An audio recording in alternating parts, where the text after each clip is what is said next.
तर आपण पाहत आहोत तो काय उपशम सम्यक्त्व जेव्हा झालं, काल प्रकरण झालं ना शेवटी, है ना. उपशम सम्यक्त्व झाल्यानंतर तो काळ संपवायच्या अगोदर काय होऊ शकतं सांगितलं.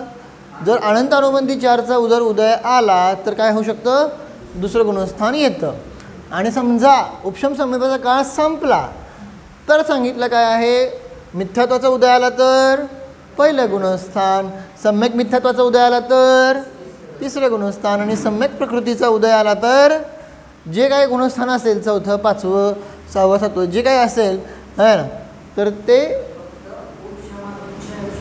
जाणार. कळलं ना.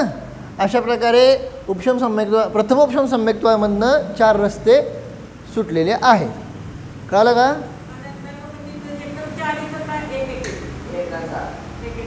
नेहमी एकाचा उदय नेहमी जो येतो ना, अनंतानुबंधीपैकी क्रोधाचा तरी येईल, मानाचा येईल, कुणाचाही असो, अनंतानुबंधी नाही, अप्रत्याख्यान, प्रत्याख्यान, संज्वलन, आहे का नाही, हे सगळे जे कर्म आहे त्यापैकी क्रोधाचा किंवा मानाचा किंवा मायेचा किंवा लोभाचा उदय नेहमी एकाचाच येतो. कळालं का नाही. उदय आहे ना, है ना, एकदम चारीचा उदय कधी नसतो. एकदम चारीचा सत्व आहे, एकदम चारीचा बंद आहे, पण उदय एकाचाच असणार. ऑलवेज लक्षात ठेवायचं, आहे ना. क्रोधाचा येईल, मानाचा असेल, माया, पण म्हणून अनंत अनुबंधी आपण काय म्हणतो, 4 म्हणतो. मग तो हां काय नाही नाही नाही तसं काय नाही, तसं नाही. उदय येताना एकाचाच येणार. मग जर क्रोधाचा उदय आला, कळालं का, तर त्याच्यामध्ये जे कोण असतील अनंतानुबंधी, अप्रत्याख्यान, प्रत्याख्यान, संज्वलन, त्या 4हीचा क्रोधाचा उदय असणार. आपण हे सगळं कर्मकांडमध्ये बघणार आहोत, पण सामान्य सांगतो तुम्हाला.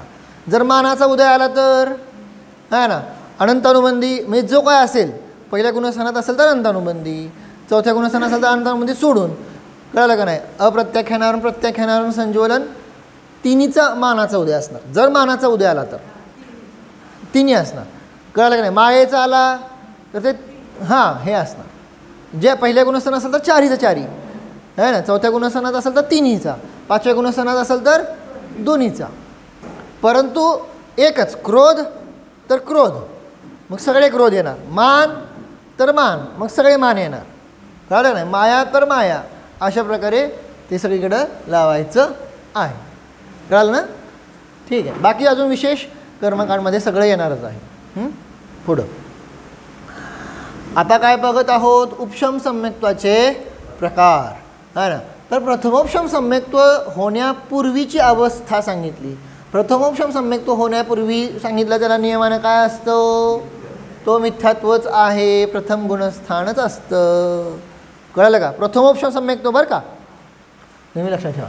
आणि द्वितीयोपशम सम्यक्त्व होण्यापूर्वी सांगितलं कोणता अवस्था आहे, सांगितलं क्षयक्षम सम्यक्त्व आहे ना, औपशमिक नाही. पण आता ह्यांनी तर काय लिहिलं नाही मला माहीत नाही, पण ॲक्च्युली क्षायिक सम्यक दृष्टीसुद्धा असू शकतो. कळलं का. श्रेणी चढणारा फक्त क्षयक्षम सम्यक दृष्टीचा असतो असा नाही. क्षायिक सम्यक दृष्टी पण श्रेणी चढू शकतो, पण आता इथं काय लिहिलं नाही, कदाचित राहिलं असेल काय मला माहीत नाही, आहे ना. पण इथं माहीत असं, इथं नुसतं क्षयक्षम सम्यक्त्व नाही आहे, पुस्तकात पण नाही आहे ते, पण सांगतो तुम्हाला इथं काय हवं आहे, क्षायिक सम्यक्त्वसुद्धा असू शकतो. कारण क्षायिक सम्यकदृष्टीसुद्धा उपशम श्रेणी चढू शकतो. हे डोक्यात न काढा की क्षायिक सम्यकदृष्टी चढू शकत नाही. क्षायिक सम्यकदृष्टी तेवढा क्षपक श्रेणी चढतो असं आहे ना. क्षपक श्रेणी चढणारा क्षायिक सम्यकदृष्टीच असतो, परंतु उपशम श्रेणी चढणारा क्षायिक पण असेल अथवा क्षयक्षमी पण असेल. कळालं का नाही. पॉईंट समजला है ना. खूप वाटाणं क्षायिक सम्यदृष्टी उपशम श्रेणी. अहो क्षायिक सम्यदर्शन म्हणजे काय झालेलं आहे, आनंदानुबंधी 4 आणि 3 अप्रत्याख्यानावरण ह्यांचं काय केलेलं आहे, त्यांना क्षय केलेला आहे. समजलं का नाही. आणि नाहीतर ह्यांचं अस्तित्व नष्ट केल्याशिवाय क्षपक काय श्रेणी चढू शकत नाही, आपण ते पण बघितलेलं आहे. कळलं का नाही. क्षयक्षम सम्यदृष्टी जरी असला तरी अनंतानुबंधी आणि 4 आणि मिथ्यात्व ह्यांचं काय करायला लागतंय, है ना. यांचं सत्वातनं काढायला लागतंय, आहे का नाही, तरच तो श्रेणी चढू शकतोय. कळलं का नाही? काढायला लागतं म्हणजे त्याला आता काय शब्द आहे बरं, है ना, विसंयोजना. अनंत अनुबंधी 4 आणि मिथ्यात्व. हां, म्हणजे ह्यांचं अस्तित्व नष्ट झालं तरच तो काय करू शकतोय, श्रेणी आरूढ होऊ शकतो. ह्यांना सत्तेतनं काढायला लागतं, सत्तेतनं. समजतंय ना? कळलं का? ठीक आहे, मी थोडं विशेष सांगितलं. हां, मग अनंत अनुबंधीची सत्ता संपली ना, कळलं का नाही? अनंत अनुबंधीची सत्ता संपली. हां, आणि त्या विसंयोजनेचं पुढं जाऊन संयोजन होईल वगैरे, त्यात पण 2 मतं आहेत. ती सगळी चर्चा नंतर, ती सगळी ॲक्च्युली मोठी चर्चा पुढची. कळलं? पण आत्ता सांगायचा अभिप्राय काय की अनंत अनुबंधी 4 आणि मिथ्यात्व ह्यांचं अस्तित्व घेऊन तो श्रेणी आरूढ होऊ शकत नाही. एवढं बरं नियम आहे. अस्तित्व, उदय नाही म्हणत, उदय सोडून द्या. इथं काय चाललंय, अस्तित्व म्हणजे सत्तेमध्ये सुद्धा चालणार नाही, है ना. सत्तेमधून सुद्धा त्यांना काय केलेलं आहे, आपण काढलेलं आहे. अशा प्रकारे तिथं सांगितलं काय आहे की क्षयोक्षम सम्यकदृष्टी आणि क्षयिक सम्यकदृष्टी द्वितीयोपशम सम्यक्त्व. द्वितीयोपशम सम्यक्त्व म्हणजे काय सांगितलं होतं, द्वितीयोपशम सम्यक्त्व. प्रश्न काय विचारा नीट लक्षात आहे. उपशम समजलं आहे ना, त्याला म्हणायचं द्वितीयोपशम. आणि प्रथम उपशम अनंतानुबंधी 4 आणि मिथ्यात्व. आहे ना, नुसतं मिथ्यात्व म्हणायचं. अनंतानुबंधी 4 आणि मिथ्यात्व या 5चा काय आहे तिथं, उपशम. तर ते आहे प्रथम उपशम. समजलं का? द्वितीयोपशम, द्वितीयोपशम म्हणजे चारित्र मोहण्याच्या 21 प्रकृती. किती प्रकृती चारित्र मोहण्याच्या? 25 आहेत का नाही? अनंतानुबंधी 4 सोडून द्यायच्या, राहिल्या कुठल्या? 21. कळलं? समजलं का नाही? मग ह्या चारित्र मोहण्याच्या त्या 21 प्रवृत्तींचा उपशम करत जातो, म्हणजे उपशम श्रेणी मांडतो. हां, उपशम श्रेणी. उपशम श्रेणी माहिती ना, सांगितलं की आपण. हां, सोपं आहे. मी तर प्रयत्न करायला लावलो, अवघड काहीच घ्यायचं नाही. जेवढं सोपं सोपं सोपं सांगता येईल तेवढं. ठीक आहे ना? तर अशा प्रकारे आता मी हे नाही खोडत, हे आहे तिथे ॲक्च्युली. पुढं प्रथमोपशम सम्यक दर्शनाचा स्वामी कोण असतो? तर सांगितलं 4 ते 7 गुणस्थानामध्ये. आणि द्वितीयोपशम सम्यक्त्वाचा स्वामी कोण आहेत? 7 ते 11 गुणस्थानं आहेत. पण अजून विशेष सांगितला, गिरते हुए 6वा 5वा 4था सुद्धा संभव आहे. म्हणजे ॲक्च्युली चढला, कळलं का नाही, कुठून? 7वं गुणस्थान. 7व्या गुणस्थानामध्ये आपण 2 भेद केले होते का, आठवते का? हां ना, कुठले? स्वस्थान. पहिला स्वस्थान अप्रमत्त, दुसरा सातिशय अप्रमत्त. नाही लक्षात राहा, टेन्शन घेऊ नका, आपण पुढे येणार आहे ते परत सांगतोच आहे, है ना. तर ते सातिशय अप्रमत्तवाले जे आहेत ते श्रेणी चढतात, सांगितलं होतं का नाही? त्यामुळं द्वितीयोपशम सम्यक्त्व ज्यांना उपशम श्रेणी ज्यांना चढायची आहे, असा तो 7व्या गुणस्थानापासून पुढं 8वं 9वं 10वं 11वं, कळलं का? हे झालं, चढला. नंतर नियमानं काय होणार, तो उतरणार. 11व्यावरनं 10वं 9वं 8वं 7वं इथंपर्यंत येतो. पण अजून खाली घसरला तरीसुद्धा सांगितलं 6वं 5वं 4थ्यापर्यंत सुद्धा येऊ शकतो. म्हणजे असं क्रमानं येतो असं काय नाही. 7व्यातनं तो 6व्यात जाऊ शकेल, 7व्यातनं तो 5व्यात जाऊ शकेल, 7व्यातनं तो, समजलं का नाही, असं खाली येऊ शकतो, 4थ्यामध्ये सुद्धा जाऊ शकतो. मग इथंपर्यंत का संभवू शकलं ही सगळी चर्चा मी आत्ता नाही सांगत, कारण ते मग तुम्हाला अजून अवघड जायला नको. पण हां, उतरताना जर खाली एकदम भर दिशी खाली आला, कळलं का नाही? तर तिथं द्वितीयोपशम सम्यक्त्व पण सापडलं. सगळे येत नाहीत 6व्या 5व्या 4थ्यामध्ये, पण कोणी एखादा विशेष जीव उतरताना एकदम स्पीडली उतरायला लागला, कळलं ना, आहे ना, तरच हे सापडतं. म्हणून गिरते हुए उतरताना सांगितलं. कळलं का नाही? हां, असं. पुढं कुणाला प्राप्त होतं प्रथमोपशम सम्यक्त्व? तर सांगितलं मिथ्यादृष्टी जीवाला.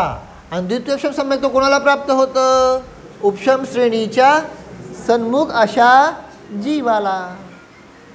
कळलं? प्रथमोपशम सम्यक्त्व किती वेळा होऊ शकतं?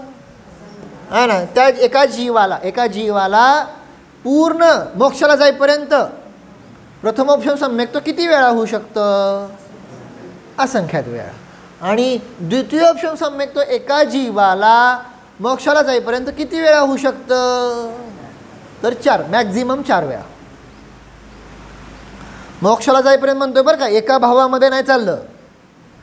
एका भावामध्ये एका जीवाला वेगळा आकडे येणार आहेत. कळलं का नाही? इथं काय सांगतोय, कोणी एक जीव आहे अनेक भावामध्ये समजा जरी झाला तर मोक्षाला जाईपर्यंत तो द्वितीयोपशम सम्यक्त्व किती वेळा चढू शकतो? सांगितला 4 वेळा. कळलं?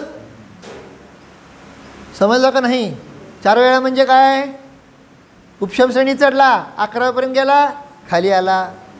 कळलं का नाही? परत काही कालांतरानं, लगेच नसतं होत, परत काही गॅपनं कालांतरानं परत द्वितीयोपशम श्रेणी चढला, खाली आला, संपलं. आहे ना. मग परत पुढच्या भावामध्ये अजून असं 2दा वगैरे होऊ शकतं. तर अशा प्रकारे टोटल तो किती वेळा सांगितलं? कोणी जीव उपशम श्रेणी 4 वेळा चढू शकतो. मग 5व्या वेळा तो काय करणार नियमानं? आता एवढे परिणाम क्लीन करून ठेवलेले, त्यामुळं काय होणार? ते क्षपक श्रेणी चढू शकतो. म्हणजे ही संख्या 4 वेळा मॅक्झिमम आहे, नियम नाही. हे नेहमी लक्षात ठेवायचं. जे सांगितलं जातं त्यामध्ये नेहमी हा पॉईंट असतात. कळालं का नाही? ही नियम आहे का मॅक्झिमम आहे हे कळायला पाहिजे. असंख्यात ही संख्या काय आहे? मॅक्झिमम. कोण्या एका जीवाला मॅक्झिमम होऊ शकतं, है ना. मिनिमम काय अडचण नाही, एकाच सुद्धा होऊन जाते, आहे का नाही? आलं लक्षात? अशा प्रकारे हे काय सांगितलेलं आहे? प्रथमोपशम सम्यक्त्व आणि द्वितीयोपशम सम्यक्त्वाची चर्चा पाहिली. ठीक आहे, जाऊ पुढं.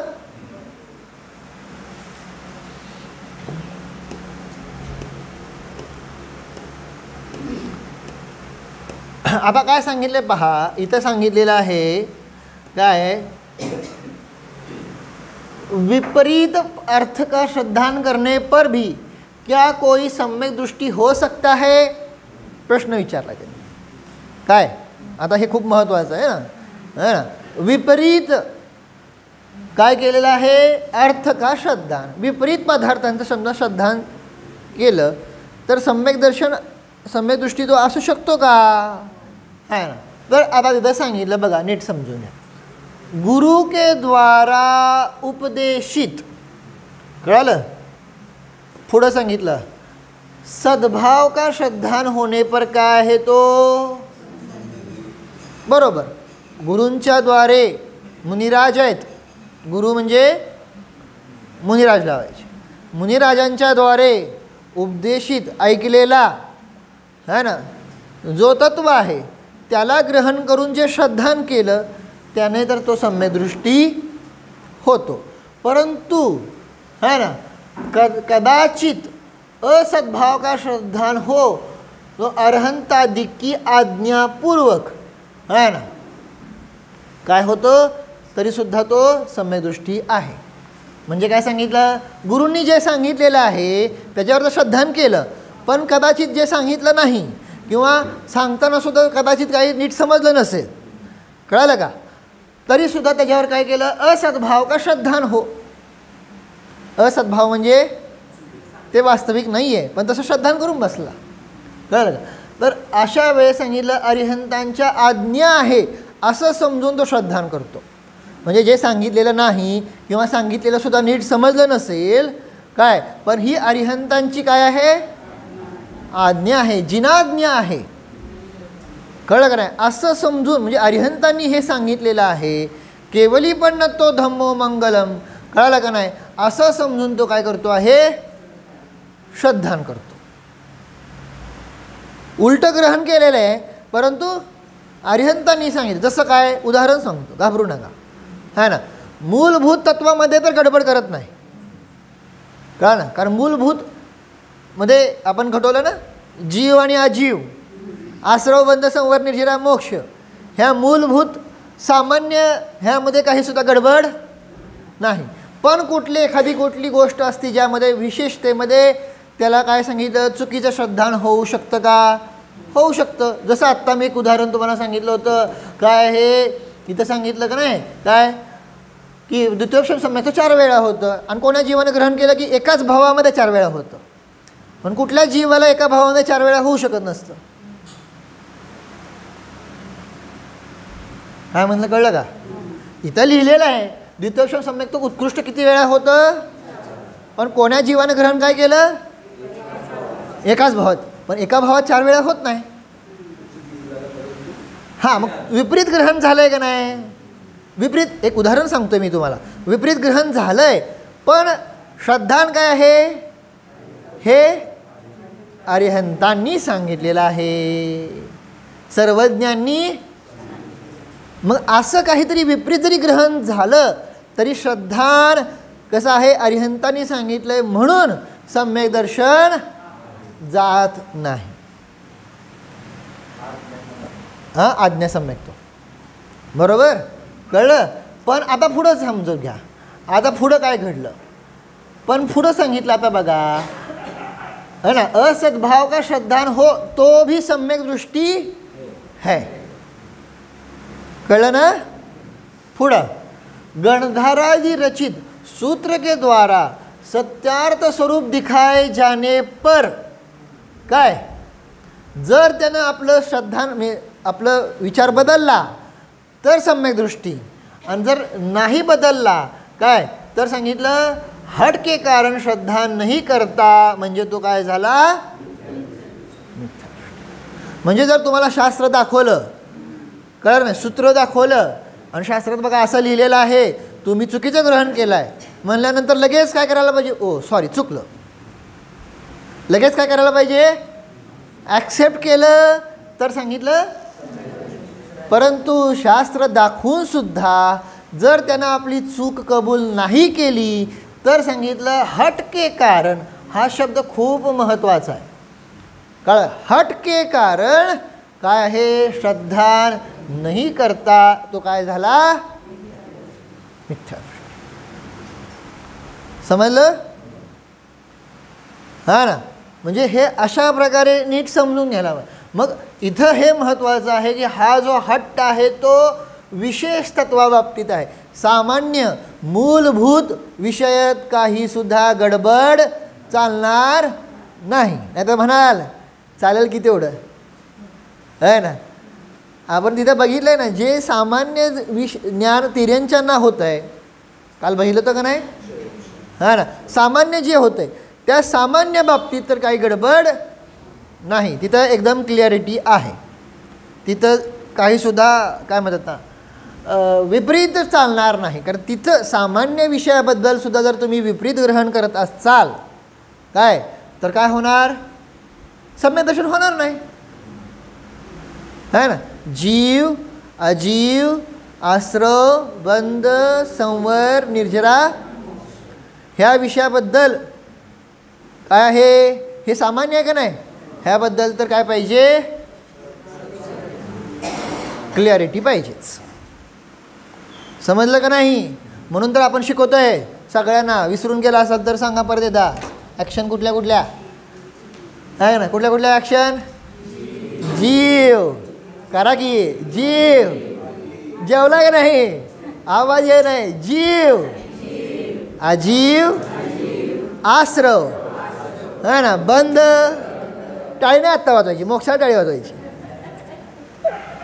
है ना, बंध आहे ना. त्यानंतर संवर, काय करायचं आहे संवर, है ना, निर्जरा, निर्जरा आणि मोक्ष, असं आपण पाठशाळेतल्या पोरांना शिकवतो, है ना.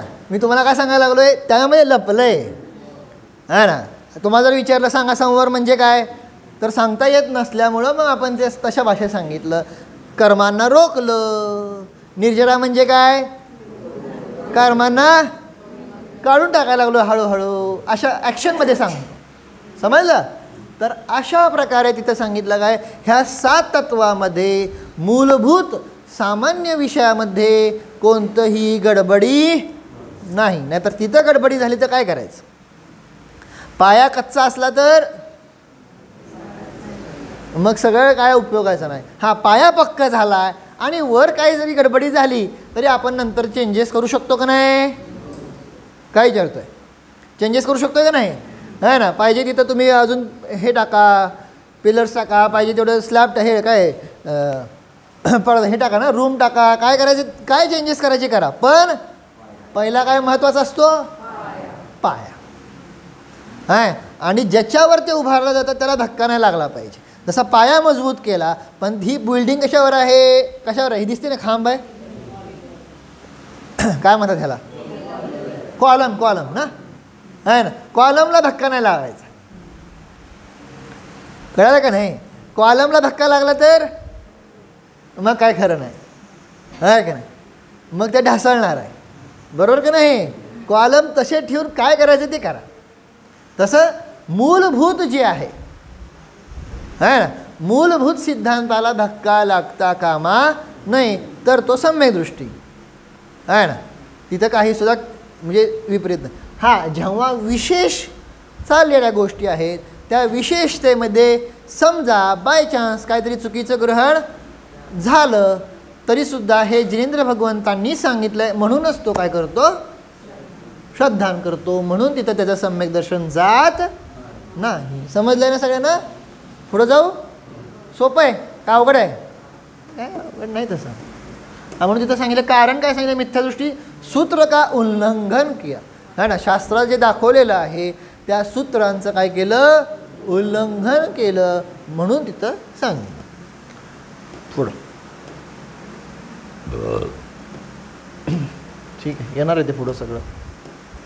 आता गुणस्थान कुठलं, 5वं. 5व्या गुणस्थानाचं नाव काय, देशविरत.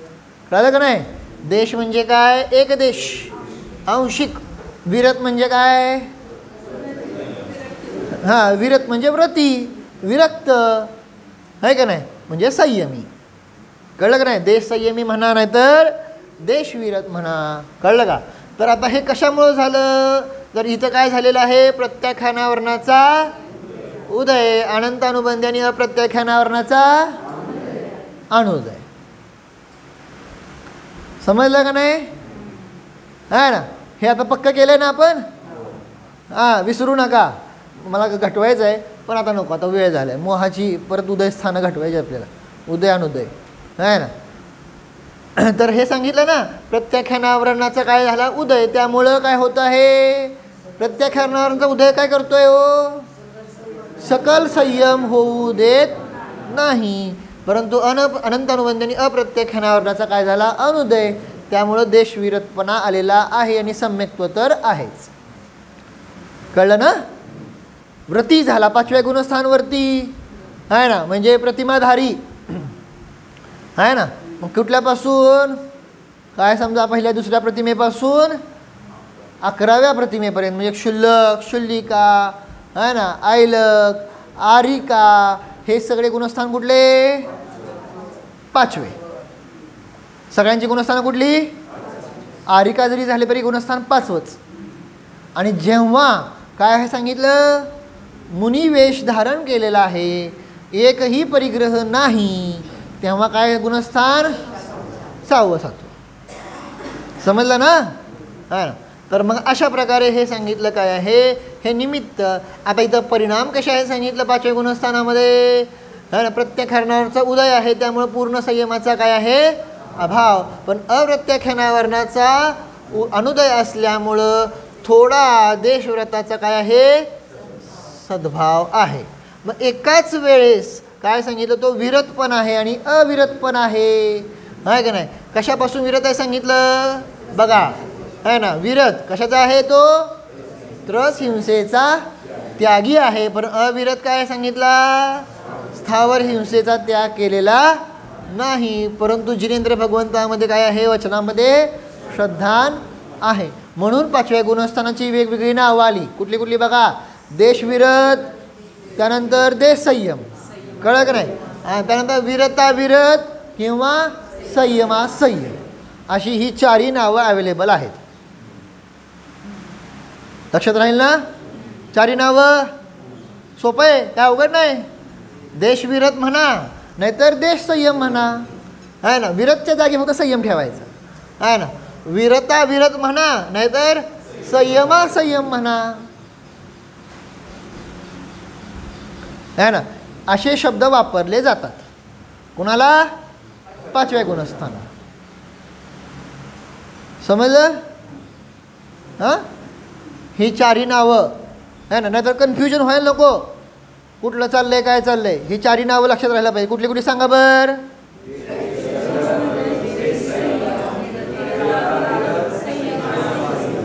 संयमासंयम, ठीक आहे ना. आता काय काय ठिकाणी देश म्हणतील, काय कधी वेळेस एक देश म्हणतील, पण आपण समजून घ्यायचं, ठीक आहे ना. हां, ठीक आहे. पुढं आता काय सांगत होतो की अशा प्रकारे सांगितलं, काय आपण पाहिली होती अविरती. अविरती किती प्रकारची आहे, आठवते का सगळ्यांना. अविरती किती प्रकारची, 12 सांगितली होती का नाही. अविरती 12 प्रकारची कुठली कुठली. अविरती म्हणजे असंयम किती प्रकारचा, 2 मुख्य 2 भेद आहेत, है ना. एक आहे इंद्रिय, इंद्रिय असंयम, आणि दुसरा आहे प्राणी असंयम. इंद्रिय असंयमामध्ये किती सांगितलं, 5 इंद्रिय आणि 1 मन. प्राणी संयमामध्ये 5 स्थावर आणि 1 त्रस. हे सगळं तुम्हाला शिकवलेलं आहे, असं नाही की मी नवीन सांगायला लावलं, कळलं का. हे झालं आहे आपलं, आहे ना. आणि हे विसरता कामा नाही. मागं सांगितलं 12 प्रकारचं संयम आहे ना, आहे ना. मग 5व्या गुणस्थानामध्ये 12 पैकी ह्या कुठल्याचा संयम सुरू झालेला आहे, हा ना. ही त्याची दिली ना, एक लिहिलं का नाही. एक कोण आहे, त्रस आहे का नाही. त्रस हा एक त्रस आहे का नाही. ह्या त्रस जीवांप्रती काय आहे, त्याग केलेला.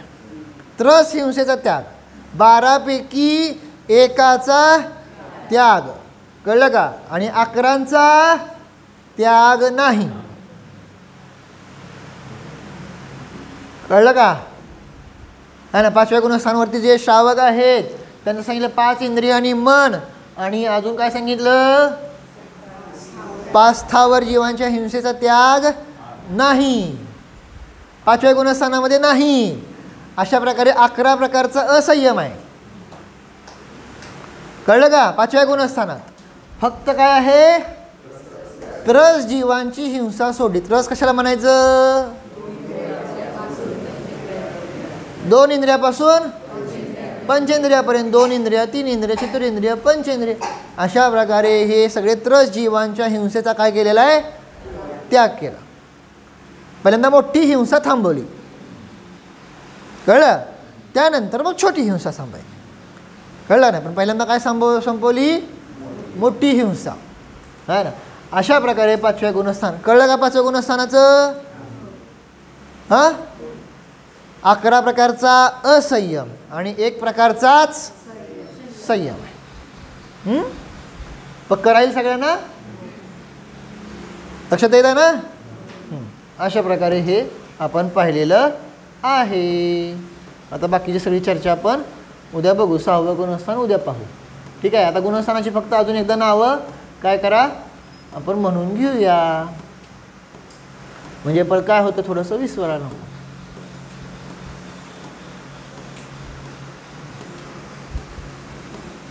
हां, आलं.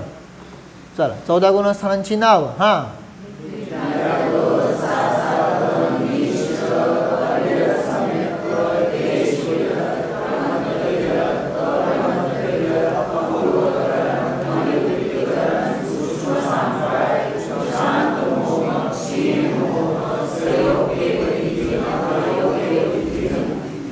बरोबर, छान, मस्त. आता क्षयक्षमची व्याख्या लक्षात राहिली ना? हा ना. क्षयक्षमची व्याख्या सांगा बर. वर्तमान समयातील सर्वघाती उदयाभावी क्षय, सत्तेमध्ये असलेल्या सर्व घाती स्पर्धकांचा सदवस्थारूप आहे ना. वर्तमान समयातील देशघाती स्पर्धकांचा, त्याला काय म्हणतात? हां, विसरू नका. परत आवाज बारीक व्हायला लागलेत. एक एक एक शब्द विसरायला लागलेत बदलेच. वर्तमान समय विसरले होते का नाही? आहे ना. असं तर अशा प्रकारे विसरू नका. ठीक आहे ना. अशा प्रकारे हे सगळी चर्चा आपण झाली. हो.